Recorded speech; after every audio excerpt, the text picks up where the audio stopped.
Bienvenido a este rincón de historias de medianoche. Si te atreves a seguir escuchando, suscríbete, deja tu like y cuéntanos en los comentarios desde donde nos escuchan. Aquí, las historias no se olvidan fácilmente, así que comencemos. Me costó años poder hablar de esto, y todavía hay noches en las que no puedo dormir. Mi nombre es Roberto Martínez, tengo 42 años, y llevo 18 años manejando tráiler por las carreteras de México. He visto de todo en estas rutas, cosas que uno nunca imaginaría, pero nada, absolutamente nada, se compara con lo que viví aquella noche de octubre del 2020. Sé que muchos no me van a creer. Está bien, yo tampoco me lo hubiera creído si no me hubiera pasado a mí, pero cada palabra que van a escuchar es verdad. Cada detalle está grabado en mi memoria como si hubiera pasado ayer.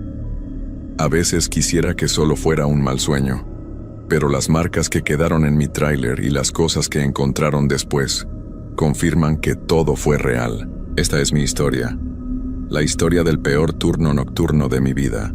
Mi nombre completo es Roberto Martínez Flores y soy de Monterrey, Nuevo León. Llevo casi 2 décadas transportando mercancía por todo el país. Conozco cada curva, cada pueblo, cada gasolinera de las rutas principales. O al menos eso creía hasta aquella noche. Era un jueves por la tarde cuando recibí la llamada de mi jefe. Necesitaban que llevara un cargamento urgente de Querétaro hasta Veracruz. La ruta no era nueva para mí, pero algo en su voz me puso nervioso. Me dijo que tenía que salir esa misma noche, que el cliente pagaba el doble si la mercancía llegaba antes del amanecer del viernes. 2 veces mi paga normal. Con la situación económica como estaba, no podía decir que no. Llegué a las bodegas de Querétaro como a las 8 de la noche. Ya estaba oscureciendo. El encargado, un señor que nunca había visto antes, me entregó los papeles sin decir mucho. Solo me miró con una expresión rara cuando firmé los documentos. Casi como si quisiera decirme algo, pero se aguantaba. Pensé que estaba cansado nada más. Todos estábamos cansados en esos tiempos. Revisé la carga. Eran cajas selladas, todas del mismo tamaño, etiquetadas como material médico. Nada fuera de lo común. Aseguré todo bien. Hice mi inspección de rutina del tráiler. Llené el tanque de diésel y arranqué como a las 9 de la noche. Tenía por delante unas 6 horas de camino si todo salía bien y no había mucho tráfico. Las primeras 2 horas fueron normales. Puse mi música, esa cumbia que me gusta para mantenerme despierto, y conduje tranquilo por la autopista. Había poco tráfico, solo algunos autos que iban y venían. La carretera estaba bien iluminada al principio, con suficientes luces y señales. Me sentía confiado. Había hecho ese recorrido docenas de veces. Fue después de pasar Pachuca cuando las cosas empezaron a cambiar. Eran como las 11 de la noche. Tomé un desvío que conocía bien, una ruta alterna que me ahorraba casi 1 hora de camino. Era una carretera estatal, no tan grande como la autopista, pero en buen estado. El problema es que estaba más sola y con menos iluminación, pero yo la conocía, o eso pensaba. Llevaba como 20 minutos en esa carretera cuando noté algo extraño. La niebla empezó a aparecer de la nada, como si saliera del mismo pavimento. Al principio era ligera, apenas visible en las luces del tráiler, pero en cuestión de minutos se hizo más espesa, mucho más espesa. Tuve que bajar la velocidad porque apenas podía ver a 5 metros de distancia. Eso ya me puso incómodo. En todos mis años manejando esa ruta nunca había visto niebla así. Era octubre, sí, pero no era temporada de nieblas tan pesadas en esa zona.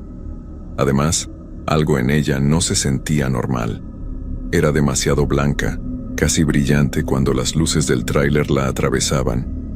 Y había un olor raro, como a tierra mojada mezclada con algo dulce que no podía identificar. Seguí manejando, pero ahora más despacio. Prendí las luces altas, las de niebla, todo lo que tenía. No ayudaba mucho. La carretera se había vuelto una especie de túnel blanco donde solo podía ver unos metros adelante. Busqué un lugar para orillarte y esperar a que pasara, pero no había acotamiento seguro. Todo eran curvas y bajadas. Entonces vi las luces. Al principio pensé que era otro vehículo, 2 puntos de luz amarilla a lo lejos en medio de la niebla, pero algo no cuadraba. No se movían como luces de un auto. Estaban ahí, suspendidas, a la altura donde deberían estar los faros de un coche, pero completamente quietas. Esperé a que se acercaran o se alejaran, pero no hacían nada. Solo estaban ahí, flotando en la niebla. Reduje más la velocidad. Mi corazón empezó a latir más rápido. Esas luces me estaban poniendo los pelos de punta. No sé por qué, pero algo primitivo en mi cerebro me decía que algo estaba mal. Muy mal. Agarré el volante con más fuerza y seguí avanzando, decidido a pasar de largo lo que fuera que estuviera ahí. Cuando me acerqué lo suficiente, las luces desaparecieron. Así nada más, como si alguien las hubiera apagado. Pero justo en ese momento, algo pasó corriendo frente al tráiler. Algo grande. Frené de golpe, haciendo rechinar las llantas. Mi carga se movió un poco hacia adelante con el frenón, pero logré mantener el control. Mi respiración estaba agitada. Las manos me temblaban sobre el volante. Había visto algo cruzar. Estaba seguro. Pero no pude distinguir qué era. Era muy rápido y la niebla lo ocultaba todo. Podría haber sido un animal grande, como un venado. Eso me dije a mí mismo. Solo fue un venado asustado por la niebla y mis luces. Me quedé ahí parado un momento tratando de calmarme. Respiré hondo varias veces. Esto era ridículo. Yo era un trailero con años de experiencia. Había manejado en tormentas, ventiscas, carreteras peligrosas.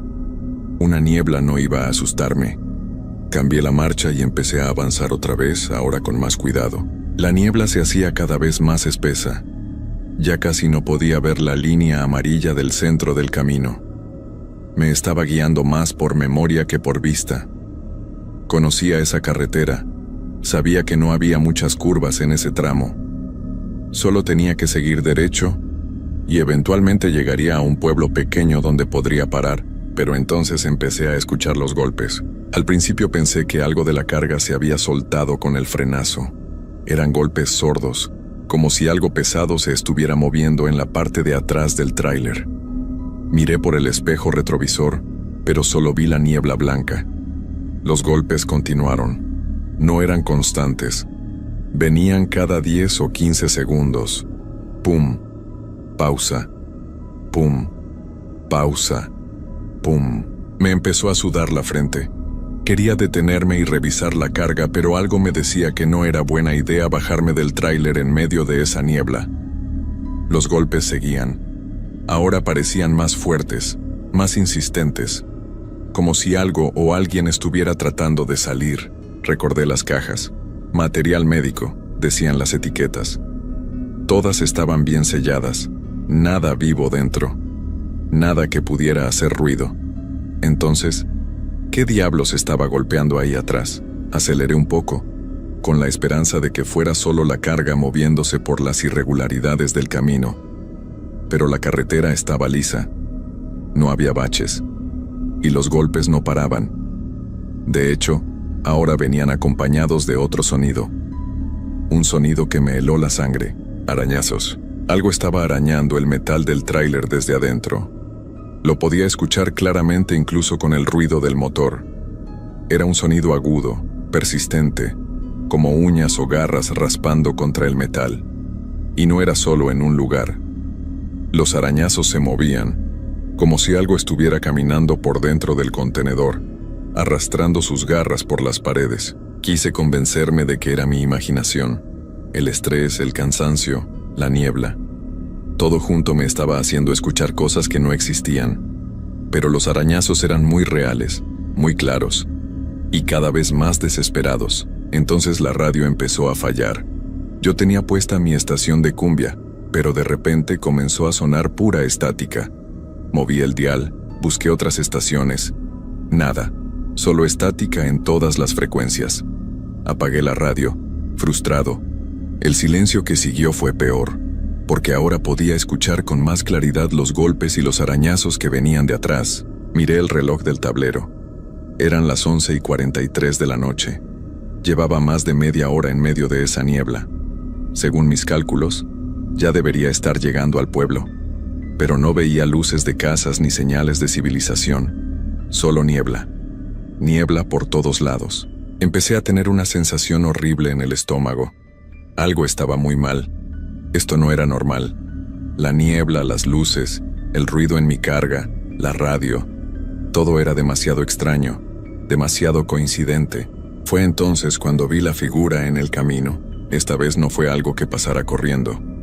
Esta vez la vi claramente parada en medio de la carretera, justo en el alcance de mis luces delanteras. Era una forma humana, o al menos eso parecía. Estaba de espaldas a mí, completamente inmóvil en medio del camino. Toqué el claxon, un toque largo y fuerte. La figura no se movió, ni siquiera giró la cabeza. Seguí avanzando, pensando que se quitaría cuando escuchara el motor del tráiler acercándose. Pero no lo hizo. Se quedó ahí parada, con los brazos colgando a los lados de una manera extraña, poco natural. Tuve que frenar otra vez. Me detuve a unos 10 metros de distancia. Desde ahí pude verla mejor. Era una persona vestida con ropa oscura. No podía distinguir si era hombre o mujer porque la niebla seguía distorsionando todo. Pero algo en su postura me daba escalofríos. Nadie se para así. Nadie se queda tan quieto. Toqué el claxon de nuevo. Nada. La figura seguía ahí de espaldas sin moverse. Empecé a enojarme además de estar asustado. Si era alguien que necesitaba ayuda, que dijera algo. Si era una broma pesada, que la dejaran ya. Tenía un trabajo que hacer. Bajé la ventanilla y grité: «Oiga, quítese del camino». Mi voz se perdió en la niebla. Sonaba apagada como si algo la absorbiera. La figura no reaccionó. Ni un movimiento, ni un gesto, nada. Entonces hizo algo que casi me hace gritar. Empezó a caminar hacia atrás, sin voltear, sin girar el cuerpo. Solo caminó hacia atrás, acercándose al tráiler, con pasos lentos y medidos.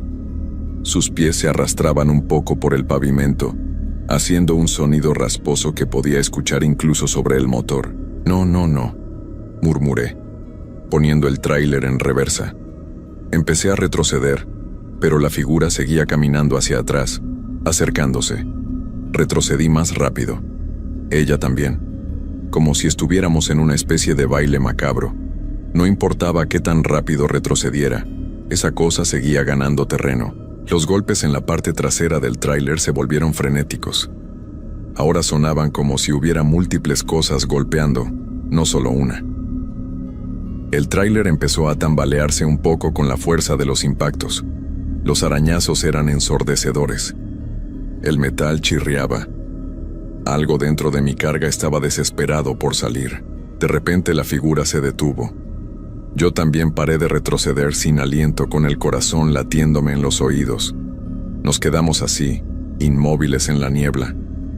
Y entonces, muy despacio, la figura comenzó a girar su cabeza. No giró su cuerpo, solo su cabeza. Y siguió girando. 90 grados, 180, como si no tuviera huesos en el cuello. Cuando finalmente terminó de girar, quedó mirándome directamente, aunque su cuerpo seguía dando la espalda. No pude verle la cara. Donde debería haber ojos, nariz, boca, solo había oscuridad, como si la niebla formara un hueco negro en lugar de un rostro. Pero sentía su mirada. Sentía algo observándome desde esa oscuridad. Algo que no era humano.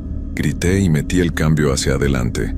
Aceleré directo hacia la figura sin importarme nada. Solo quería salir de ahí. Esperaba que se quitara, que desapareciera, cualquier cosa. Cuando el tráiler llegó a donde estaba, simplemente atravesé el espacio. No sentí ningún impacto. No hubo nada.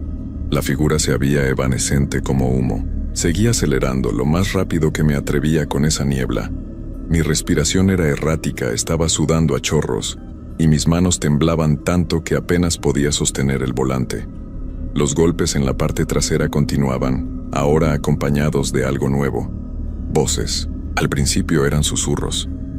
Muchos susurros superpuestos, imposibles de entender. Venían de todas direcciones, de la cabina, de atrás, de los lados.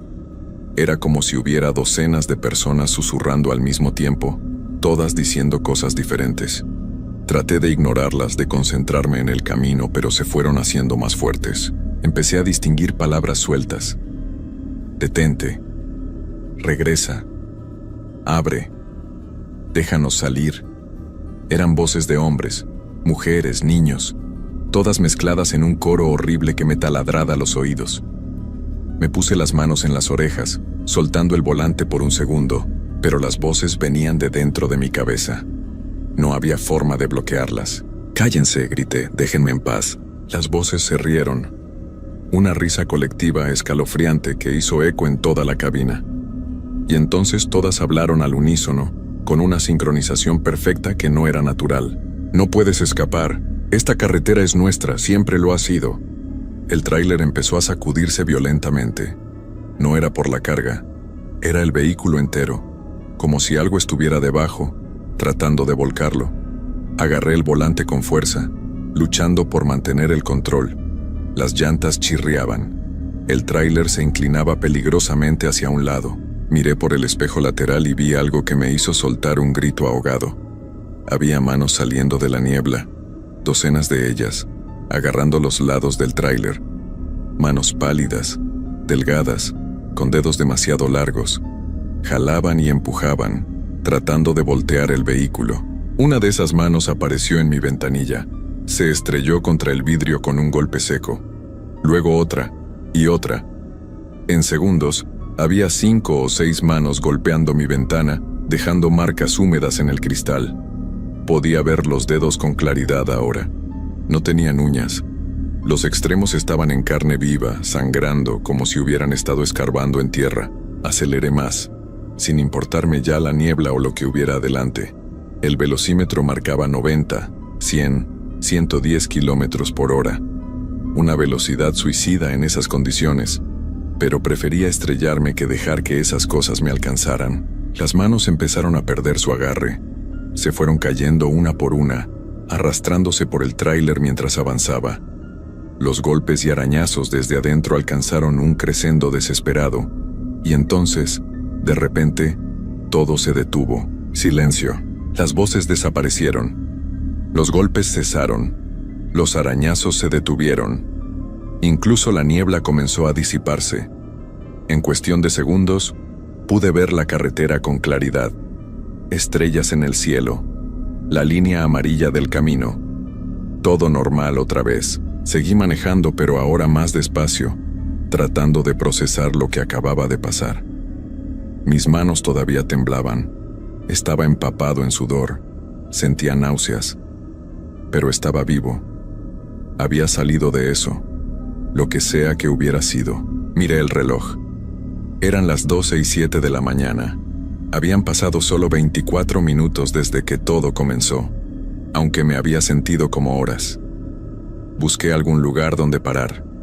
Necesitaba revisar la carga, asegurarme de que todo estuviera bien.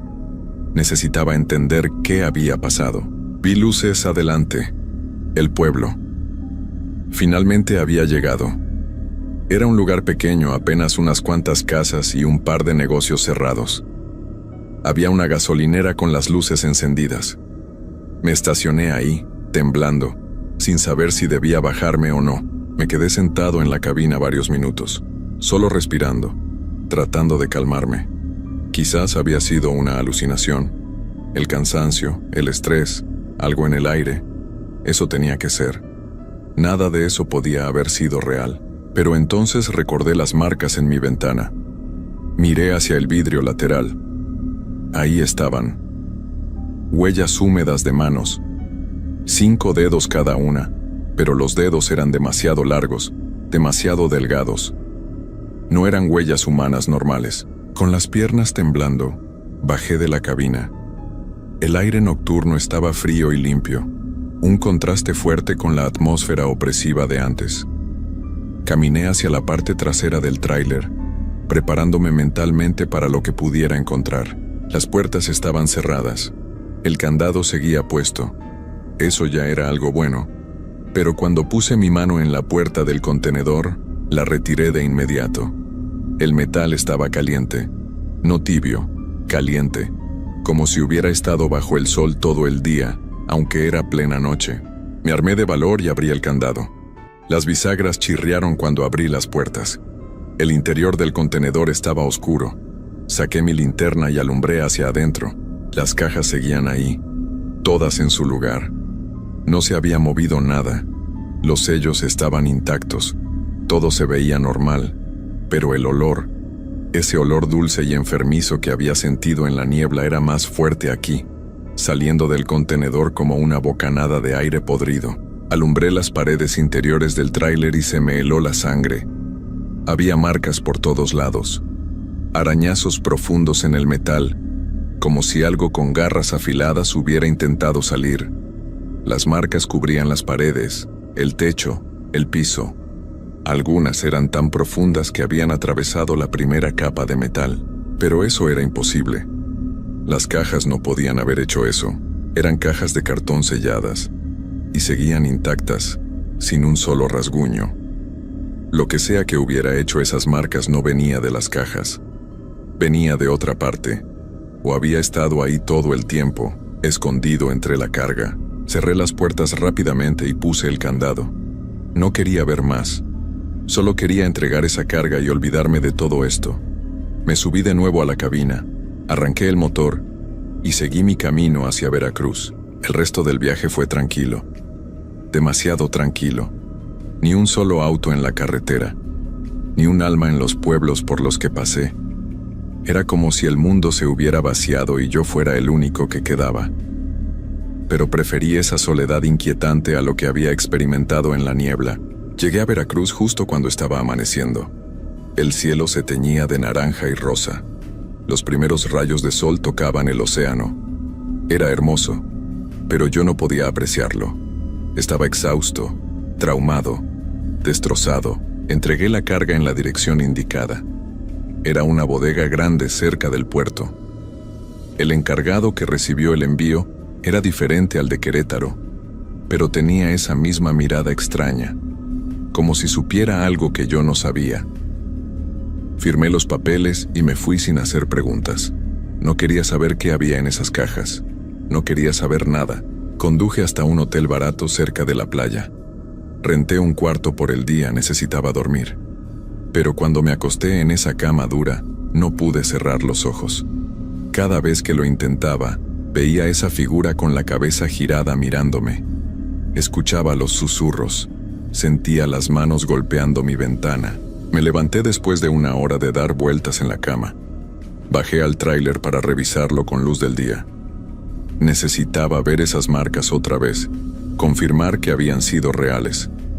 Pero cuando abrí las puertas del contenedor, me quedé helado. Las marcas seguían ahí. Pero ahora había algo más.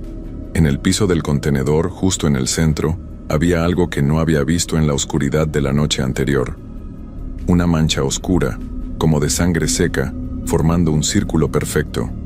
Y dentro del círculo, rayado en el metal con algo afilado, había un símbolo que nunca había visto. Parecía una estrella invertida rodeada de letras o símbolos que no podía leer. Me alejé del tráiler sintiendo que iba a vomitar. Esa mancha, ese símbolo, no habían aparecido solos. Alguien o algo los había puesto ahí, y lo había hecho mientras yo manejaba, sin que me diera cuenta. O peor aún, habían estado ahí desde el principio, ocultos bajo las cajas que acababa de entregar. Llamé a mi jefe. Me salió el buzón de voz. Le dejé un mensaje desesperado contándole todo lo que había pasado, las marcas en el tráiler, el símbolo. Le dije que necesitaba saber qué era lo que había transportado, que me dijera la verdad. Nunca me devolvió la llamada. Pasé 3 días en Veracruz esperando respuesta. Llamé decenas de veces. Nada. Finalmente decidí regresar a Monterrey por mi cuenta. Tomé la autopista principal esta vez, la ruta larga y segura. No iba a volver a pasar por esa carretera estatal. Nunca más. El viaje de regreso fue normal, sin niebla, sin figuras, sin voces. Pero yo estaba diferente. Cada sombra me sobresaltaba. Cada sonido extraño me ponía los nervios de punta. Manejaba con las luces prendidas, la radio a todo volumen, haciendo todo lo posible por mantenerme conectado a la realidad. Cuando llegué a Monterrey fui directo a las oficinas de la empresa. Quería respuestas. Quería que alguien me explicara qué había pasado esa noche. Pero cuando llegué, la oficina estaba cerrada. No había nadie. Las luces apagadas, la puerta con candado. Pregunté en los negocios de alrededor. Me dijeron que esa empresa había cerrado hacía 2 semanas, que los dueños se habían ido sin avisar. Eso no tenía sentido. Yo había recogido la carga hacía solo 4 días. Había hablado con mi jefe. Había firmado papeles, pero cuando revisé los documentos que me habían dado, la fecha estaba borrosa, ilegible, y el sello de la empresa se veía falso, como impreso en una copiadora vieja. Fui a la policía. Les conté todo. Me miraron como si estuviera loco. Me hicieron preguntas sobre drogas, alcohol, mi estado mental. Les mostré las marcas en el tráiler. Las vieron, las fotografiaron, pero no parecían impresionados. Me dijeron que probablemente había sido vandalismo mientras estaba estacionado, que las historias sobre la niebla y las voces eran producto del cansancio y el estrés. Pero yo sabía la verdad. Algo había pasado en esa carretera, algo que no podía explicarse con lógica o razón, y lo peor de todo es que sentía que no había terminado, que lo que sea que encontré esa noche todavía me estaba siguiendo. Empezaron a pasar cosas raras. Despertaba en las madrugadas escuchando arañazos en las paredes de mi casa. Encontraba huellas de manos en las ventanas, aunque vivía en un 3er piso. Mi radio se encendía sola en medio de la noche, sintonizando solo estática, y siempre sentía que alguien me observaba desde las esquinas oscuras. Dejé de manejar tráiler. No podía. Cada vez que me subía a uno entraba en pánico. Las manos me sudaban, el corazón se me aceleraba. Veía sombras moverse en los espejos. Intenté conseguir otros trabajos, pero nada duraba. El miedo me seguía a todos lados. Un día, como 2 meses después de aquella noche, recibí un sobre en mi puerta. No tenía remitente ni estampilla, solo mi nombre escrito con una caligrafía antigua y elegante. Dentro había una foto. Era de mi tráiler, tomada desde atrás, durante aquella noche en la niebla. En la foto se podían ver claramente las siluetas de docenas de figuras agarradas a los lados del contenedor. Y en la ventana de la cabina, apenas visible, estaba yo, con una expresión de terror puro en el rostro. Pero eso no era lo peor de la foto. Lo peor era lo que estaba en el asiento del copiloto, el asiento que había estado vacío toda la noche. Había una figura sentada ahí, oscura, sin rostro, con la cabeza girada mirándome. La misma figura que había visto en el camino. Había estado ahí conmigo todo el tiempo, sentada a mi lado, observándome, y yo nunca lo supe. Quemé la foto inmediatamente, pero el daño estaba hecho. Ahora sabía con certeza que no había escapado, que nunca escapé realmente. Lo que encontré en esa carretera me había dejado salir, pero solo para seguirme, para alimentarse de mi miedo lentamente, día tras día. Intenté ir con sacerdotes, con curanderos, con cualquiera que pudiera ayudarme. Algunos me bendijeron, otros me dieron amuletos, hierbas, oraciones. Nada funcionó. Las cosas siguieron pasando. Los arañazos, las sombras, la sensación constante de ser observado. Hace 3 semanas volví a esa carretera. No sé por qué lo hice.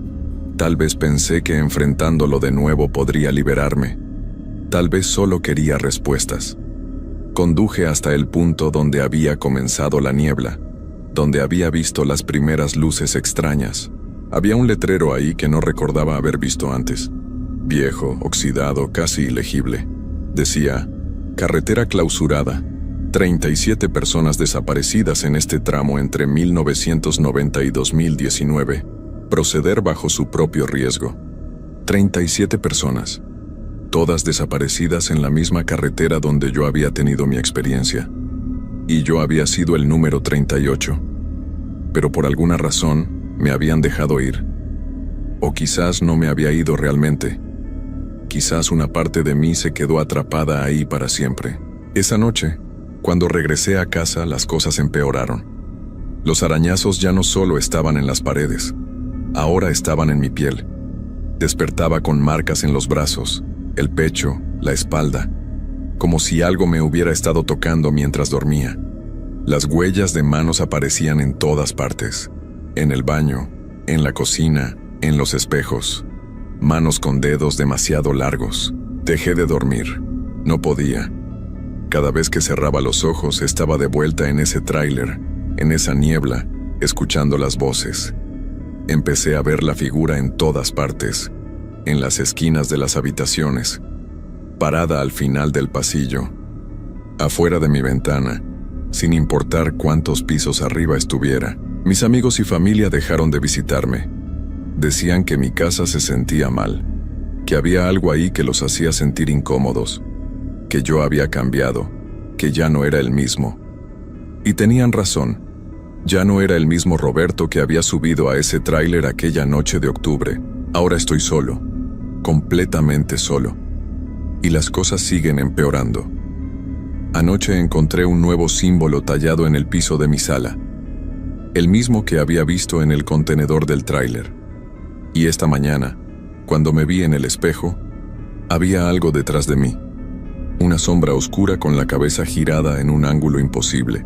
Me giré rápidamente. No había nada ahí. Pero cuando volví a mirar el espejo, la sombra seguía visible, cada vez más cerca de mi reflejo. Y entonces me di cuenta de la horrible verdad. No estoy siendo perseguido. Estoy siendo reclamado. Lo que encontré en esa carretera no me dejó escapar por piedad. Me dejó ir porque sabía que eventualmente regresaría a ellos, que me convertiría en uno de ellos, en otra sombra sin rostro vagando por esa niebla, esperando al siguiente conductor que se atreva a tomar ese camino. Ya puedo sentir el cambio comenzando. Mis dedos se están alargando. Mi reflejo en el espejo se mueve un segundo después que yo. Y por las noches, cuando todo está en silencio, puedo escuchar los susurros otra vez. Pero ahora no vienen de afuera. Vienen de dentro de mí. Me están llamando de regreso. A la niebla. A esa carretera. A ese lugar entre el mundo de los vivos y algo más oscuro. Y lo peor de todo es que una parte de mí quiere ir. Quiere dejar de luchar y simplemente rendirse a lo que sea que me espera ahí. Esta es mi historia.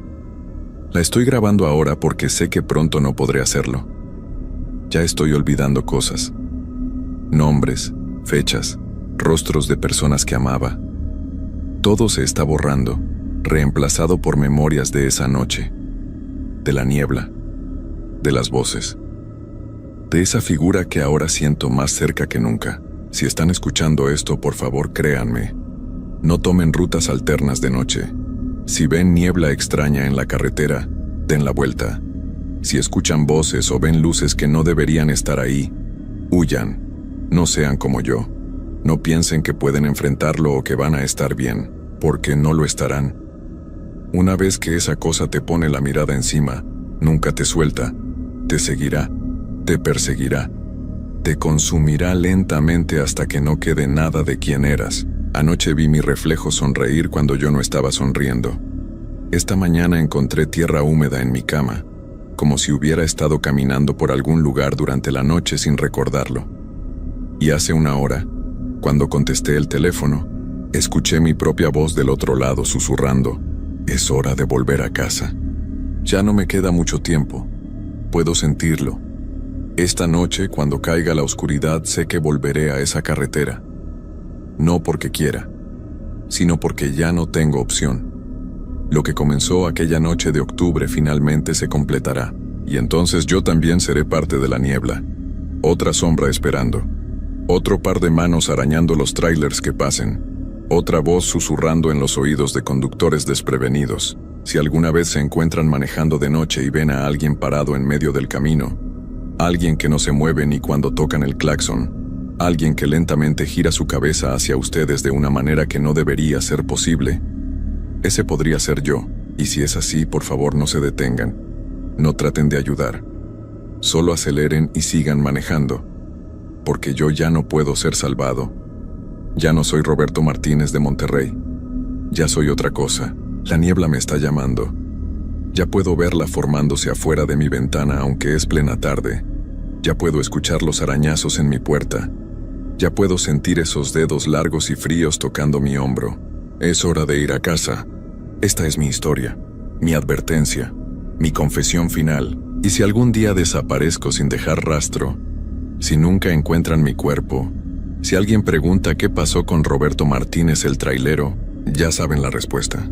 La carretera me reclamó, como reclamó a los 37 antes que yo, como reclamará a muchos más después. La niebla siempre tiene hambre, y ahora es mi turno de alimentarla.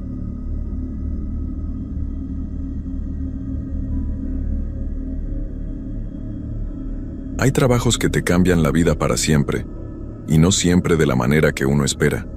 Algunos dicen que la noche saca lo peor de las personas, pero yo creo que también despierta cosas que deberían seguir durmiendo. Esta es mi historia, y aunque han pasado 3 años desde que dejé ese trabajo, todavía no puedo dormir bien por las noches. Mi nombre es Ricardo Hernández Morales, tengo 32 años y soy de Guadalajara, Jalisco. Trabajé durante 8 meses en una gasolinera en las afueras de la ciudad, en el turno de noche. Era un trabajo sencillo, atender a los pocos clientes que llegaban después de las 10 de la noche, mantener limpio el lugar y asegurarme de que todo estuviera en orden para el turno de la mañana. La gasolinera se llamaba El Viajero y estaba ubicada en la carretera que va hacia Chapala, rodeada de terrenos baldíos y algunos ranchos abandonados. Durante el día era un lugar normal, con bastante movimiento de autos y camiones, pero por las noches se convertía en algo completamente diferente. Mi primer día de trabajo fue un martes de octubre. El gerente, don Carlos, me explicó las tareas básicas: revisar los niveles de combustible en los tanques, limpiar los baños cada 2 horas, atender la caja registradora y mantener las luces encendidas toda la noche. Me dijo que por lo general llegaban pocos clientes después de medianoche, así que tendría tiempo de sobra para hacer todo el trabajo. Lo que no me dijo fue que ese lugar tenía algo extraño. La primera semana pasó sin problemas. Llegaban algunos camioneros, trabajadores de fábricas que salían tarde, y de vez en cuando alguna familia que regresaba de viaje. Todo normal.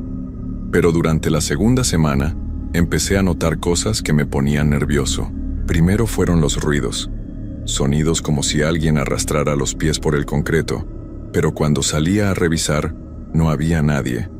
Pensé que podrían ser animales, perros callejeros o gatos, pero los ruidos sonaban demasiado pesados para ser de un animal pequeño. Después empezaron las llamadas telefónicas. El teléfono de la oficina sonaba a las 3 de la mañana, siempre a la misma hora. Cuando contestaba, solo escuchaba silencio, pero sabía que había alguien del otro lado porque podía oír una respiración muy suave, casi imperceptible. Al principio colgaba inmediatamente, pero después me quedaba escuchando unos segundos, tratando de entender qué estaba pasando. Una noche, después de 2 semanas de trabajo, llegó un cliente que me puso los pelos de punta. Era un hombre mayor, de unos 60 años, con ropa sucia y el cabello gris muy largo. Sus ojos eran lo más perturbador. Parecía que miraba a través de mí, como si no estuviera realmente ahí. Se acercó al mostrador con una botella de agua y me dijo con voz ronca: «Muchacho, ten cuidado por las noches. Este lugar no es lo que parece». Le pregunté qué quería decir, pero solo movió la cabeza y se fue sin decir nada más. Esa misma noche, alrededor de las 4 de la mañana, vi algo que me heló la sangre. Estaba organizando unos productos en el mostrador cuando miré hacia afuera y vi una figura parada junto a la bomba número 3. Era la silueta de una mujer, pero algo estaba mal. No se movía para nada, era como si fuera una estatua. Salí para preguntarle si necesitaba ayuda, pero cuando llegué ahí no había nadie. Revisé todo el lugar, miré detrás de las bombas, en el baño, en la bodega, pero estaba completamente solo. Lo extraño es que cuando regresé a la oficina, pude ver mis propias huellas en el suelo, pero también había otras huellas más pequeñas, como de pies descalzos. A partir de esa noche, decidí anotar todo lo que pasaba en un cuaderno.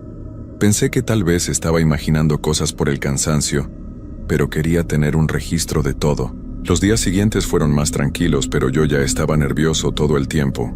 Cada ruido me sobresaltaba, Cada sombra me parecía sospechosa. Empecé a tomar más café para mantenerme despierto y alerta. Durante la tercera semana las cosas se pusieron peor. Una noche llegó un joven en motocicleta que me preguntó si había visto a su novia. Me describió a una muchacha de cabello negro, vestido blanco y pies descalzos. Le dije que no había visto a nadie así, pero cuando se fue, recordé las huellas que había visto junto a la bomba número 3. Esa misma noche, el teléfono sonó otra vez a las 3 en punto. Esta vez, en lugar de silencio, escuché una voz de mujer muy suave que decía: «Ayúdame». Le pregunté quién era y qué necesitaba, pero la línea se cortó. No pude dormir nada el resto de la noche. Al día siguiente le conté a don Carlos sobre las llamadas y los ruidos extraños. Él se puso muy serio y me dijo que había tenido otros empleados que se quejaban de cosas similares, pero que nunca le había dado importancia. Me aconsejó que no hiciera caso a esas tonterías y que me concentrara en mi trabajo, pero yo sabía que no eran tonterías. Algo estaba pasando en ese lugar, algo que no podía explicar con lógica. Durante la cuarta semana, conocí a doña Elena, una señora mayor que vivía en un rancho cercano. Llegó una noche a comprar medicinas para su esposo enfermo y se quedó platicando conmigo un rato. Cuando le mencioné los ruidos y las cosas extrañas que había visto, su expresión cambió completamente. Me contó que hace muchos años antes de que construyeran la gasolinera, ese terreno había sido parte de un pueblo pequeño que se inundó durante una tormenta muy fuerte. Varias personas perdieron la vida esa noche, incluyendo a una joven llamada Patricia que se ahogó tratando de llegar a su casa. Según doña Elena, Patricia tenía el cabello negro y esa noche llevaba puesto un vestido blanco para una fiesta del pueblo. Su cuerpo nunca fue encontrado porque las aguas se llevaron todo hacia el río. Cuando doña Elena terminó de contarme la historia, sentí un frío horrible en todo el cuerpo. La descripción que me había dado el joven de la motocicleta coincidía exactamente con lo que acababa de escuchar. Esa noche decidí buscar más información sobre lo que había pasado. Llamé a mi tío Jorge, que trabaja en el archivo municipal, y le pedí que revisara los registros de accidentes en esa zona.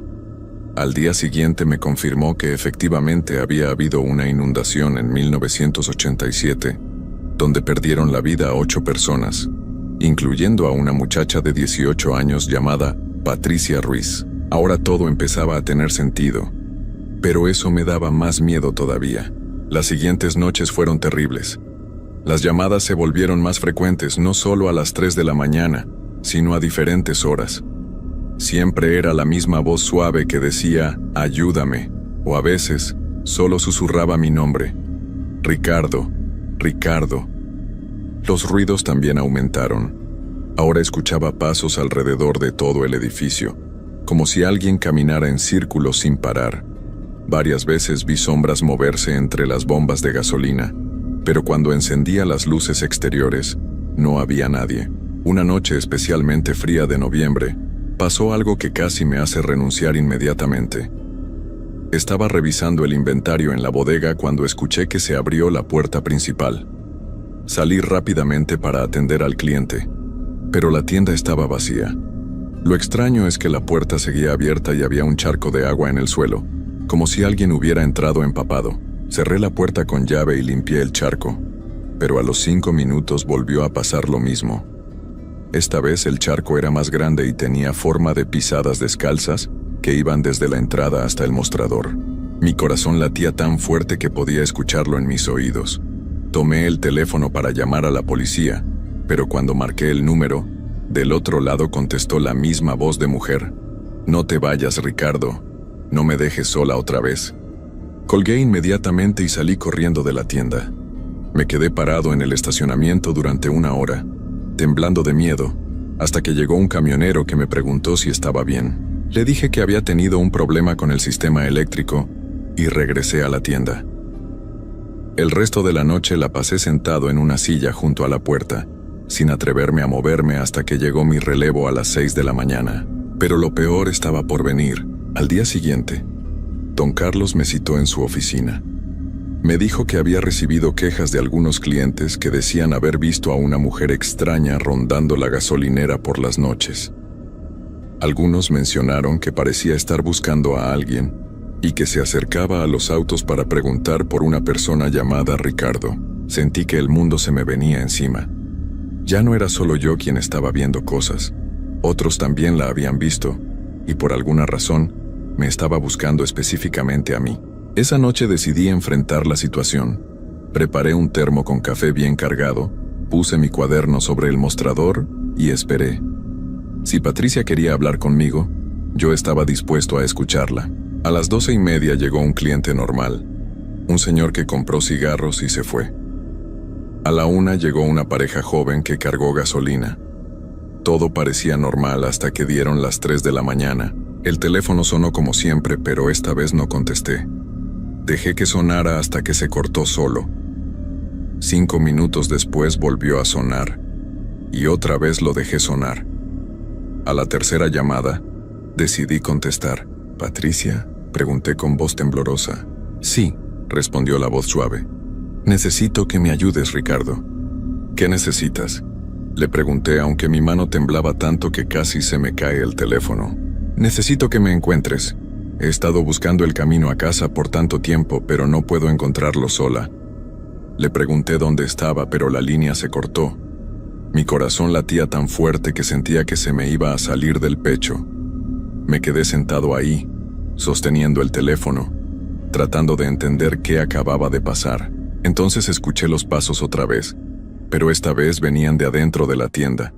Pasos lentos y húmedos que se acercaban hacia donde yo estaba. Miré hacia los pasillos, pero no podía ver nada en la oscuridad. «¿Patricia?», dije en voz alta. «¿Estás aquí?». Los pasos se detuvieron. El silencio era tan profundo que podía escuchar el zumbido de los refrigeradores y el tic-tac del reloj en la pared. Después, muy suavemente, escuché su voz otra vez, pero esta vez no venía del teléfono. Venía de algún lugar detrás de mí. «Ayúdame a llegar a casa, Ricardo. Mi familia me está esperando». Me di vuelta lentamente y la vi. Estaba parada junto al refrigerador de bebidas, exactamente como me la había descrito el joven de la motocicleta. Cabello negro largo y mojado, vestido blanco que goteaba agua constantemente, y pies descalzos que dejaban charcos en el suelo. Pero lo que más me impactó fueron sus ojos. Estaban completamente blancos, sin pupilas, y me miraban con una expresión de tristeza y desesperación que nunca voy a poder olvidar. «Patricia», le dije tratando de mantener la calma, «¿qué necesitas que haga?». Ella se acercó un paso y el agua de su vestido formó un charco más grande. Cuando habló, su voz sonaba como si viniera de muy lejos, como si hablara desde el fondo de un pozo. «Necesito que me lleves al cementerio. Mi familia está enterrada ahí, pero yo nunca llegué. He estado perdida todos estos años buscando el camino». Le pregunté por qué había venido específicamente conmigo, y su respuesta me heló la sangre. «Porque tú puedes verme», dijo. «La mayoría de las personas no pueden. Solo algunos tienen esa capacidad y tú eres uno de ellos. Por eso te elegí». En ese momento entendí por qué había estado sintiendo tanto miedo todos estos meses. No era solo por los ruidos o las llamadas. Era porque una parte de mí sabía que podía ver cosas que otros no podían. Y eso me convertía en un blanco para quienes necesitaban ayuda desde el otro lado. Patricia me explicó que llevaba 36 años atrapada en ese lugar, en el mismo sitio donde había perdido la vida. Me contó que cada noche trataba de encontrar el camino al cementerio donde estaba su familia, pero siempre terminaba regresando a la gasolinera. «Es como si hubiera una cuerda invisible que me jala de vuelta», me dijo. «No puedo alejarme de aquí. Necesito que alguien me guíe, alguien que pueda verme y caminar conmigo». Le dije que sí la ayudaría, pero que tendría que esperar hasta que terminara mi turno. Ella asintió y se desvaneció lentamente, como humo que se disuelve en el aire. El resto de la noche la pasé temblando, tomando café tras café, tratando de procesar lo que había pasado. A las 6 de la mañana llegó Javier, el empleado del turno de día, y yo salí corriendo sin explicarle nada. Durante todo el día no pude pensar en otra cosa. Había prometido ayudar a Patricia, pero no tenía idea de cómo hacerlo. ¿Realmente podría guiarla al cementerio? ¿Qué pasaría después? ¿Se iría en paz o me seguiría pidiendo más cosas? Esa tarde fui a visitar a doña Elena para pedirle más información sobre Patricia y su familia. Me contó que los Ruiz habían sido una familia muy querida en el pueblo antes de la inundación. Patricia era la hija menor y estaba por casarse cuando pasó la tragedia. Su prometido se llamaba Miguel, me dijo doña Elena. Él sobrevivió a la inundación, pero nunca se recuperó de perder a Patricia.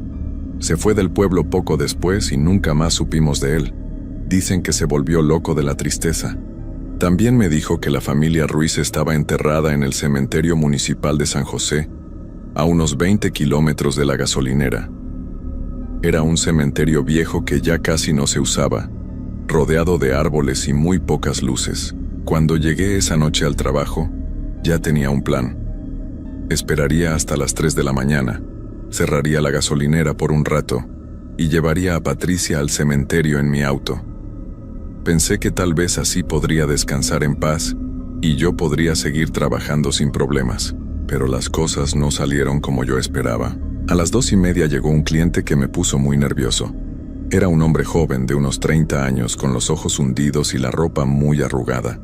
Se veía como si no hubiera dormido en días. Se acercó al mostrador y me preguntó: ¿Has visto a una muchacha de vestido blanco? Se llama Patricia.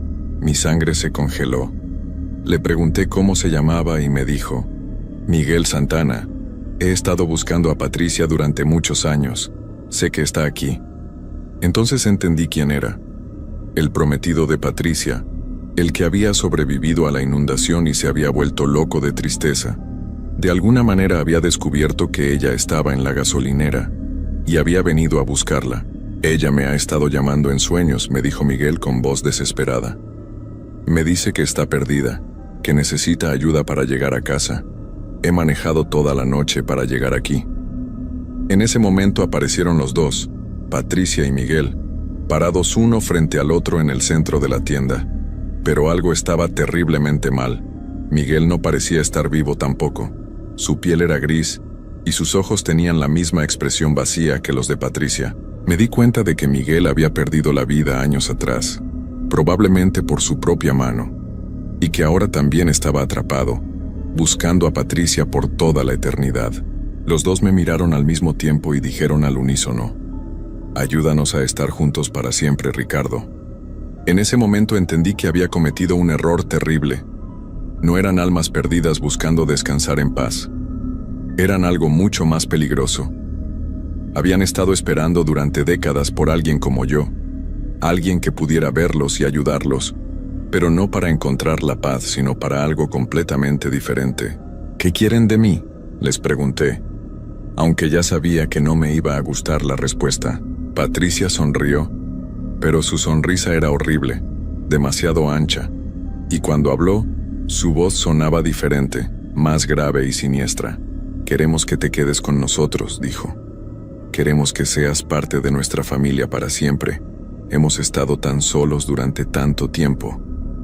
Miguel se acercó más y pude ver que su cara tenía marcas extrañas, como si se hubiera lastimado a propósito.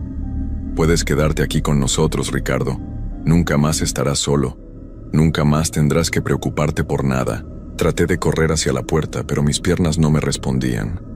Era como si hubiera raíces invisibles que me tenían atado al suelo.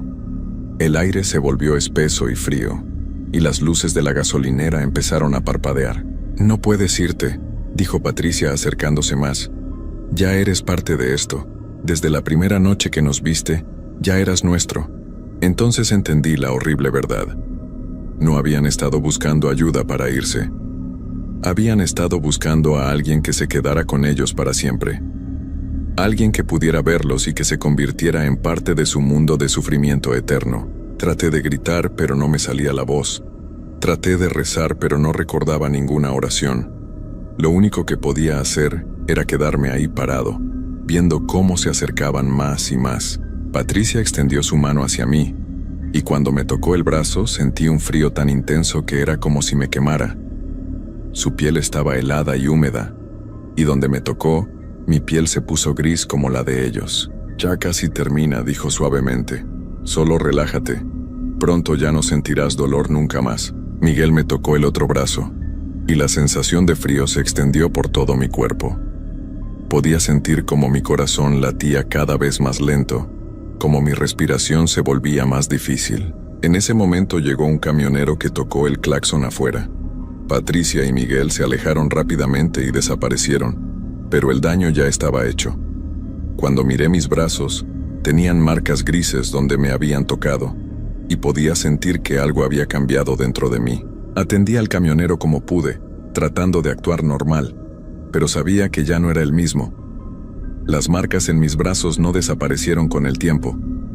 Al contrario, se fueron extendiendo lentamente. Durante las siguientes semanas, Patricia y Miguel aparecieron cada noche. Ya no me pedían ayuda. Solo se quedaban ahí, mirándome, esperando. Sabían que eventualmente me uniría a ellos, y no había nada que yo pudiera hacer para detenerlo. Traté de renunciar, pero don Carlos me dijo que no podía dejarme ir.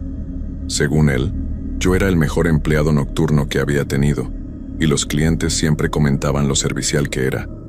Lo que él no sabía es que cada noche yo era un poco menos humano. Las marcas grises siguieron extendiéndose. Primero llegaron a mis hombros, después a mi pecho. Mi piel se volvía más fría cada día, y empecé a perder la capacidad de sentir cosas normales como el hambre o el cansancio. También empecé a ver más espíritus. No solo a Patricia y Miguel, sino a otros que habían perdido la vida en accidentes en esa carretera. Todos me miraban con la misma expresión de esperanza, esperando que me uniera a ellos. Una noche, un mes antes de que terminara mi transformación, llegó otro empleado nuevo para el turno de día. Era un muchacho joven, de unos 22 años, que se llamaba Daniel. Cuando lo conocí, pude ver algo en sus ojos que me resultó familiar. Era la misma expresión que yo había tenido cuando empecé a trabajar ahí. Él también podía verlos. La primera noche que Daniel trabajó el turno nocturno, yo ya había desaparecido completamente de mi vida anterior. Mi familia pensaba que me había ido a trabajar a otro estado. Mis amigos dejaron de buscarme. Para el mundo exterior, Ricardo Hernández Morales ya no existía, pero yo sí existía, solo que ahora era parte de algo diferente. Algo que esperaba en la gasolinera El Viajero todas las noches. Ahora somos 4, Patricia, Miguel, yo y pronto Daniel. Él está empezando a ver las mismas cosas que yo vi. Escucha los mismos ruidos, recibe las mismas llamadas. Anoche le tocamos el brazo por primera vez, y esta mañana vi las marcas grises en su piel. Daniel no lo sabe todavía, pero ya es nuestro. Ya es parte de la familia. Y cuando él se complete, esperaremos a que llegue el siguiente. Porque siempre hay alguien más que puede vernos, alguien más que puede ayudarnos a crecer. La gasolinera El Viajero sigue funcionando normalmente durante el día. Los clientes llegan, cargan gasolina, compran sus cosas y se van sin saber lo que realmente pasa ahí por las noches. Pero nosotros sabemos, nosotros esperamos. Y si alguna vez tienes que parar en una gasolinera solitaria durante la madrugada, y el empleado te mira de una manera extraña, como si pudiera ver algo que tú no puedes ver, mejor sigue manejando, porque tal vez nosotros ya te estemos esperando, y una vez que formas parte de la familia, nunca más podrás irte.